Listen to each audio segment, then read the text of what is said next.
ఆయన తప్పకుండా ఓ దెబ్బ కొట్టచ్చు, లేకపోతే ఓ గిల్లచ్చు, ఏదో ఒకటి చెయ్యొచ్చు.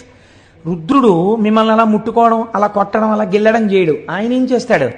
తన చేతిలో ఒక ధనస్సు పట్టుకుని ఉన్నాడు. అదే మేరుపర్వతం, బంగారు ధనస్సు. దాన్ని చిత్రించడం కూడా కష్టం. ఇప్పుడు ఆ ధనస్సులోకి ఏం చేస్తాడు? రెండు పక్కల బాణాల యొక్క తూణీరములు ఉన్నాయి ఆయన దగ్గర. ఈ చేత్తో పట్టుకుని ఈ చేత్తో అన్నా బాణం తీస్తాడు, ఈ చేత్తో పట్టుకుని ఈ చేత్తో అన్నా బాణం తీస్తాడు. ఇప్పుడు మీరు ఆయన వంక చూసేటప్పటికే భయంతో వణికిపోతున్నారు. అసలు అటు దీన్ని ఘోర రూపము అంటారు ఈశ్వరుడు. ఈ ఘోర రూపంతో నిలబడి ఏం చేస్తాడు? ఇంకా ఇలా తీయడానికి సిద్ధంగా ఉన్నాడు.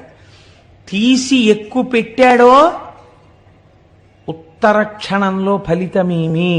మీ కన్నుల వెంట అశ్రుధారలు కారతాయి. ఎందుకు అసలు అలా బాణం వేయడమైనా?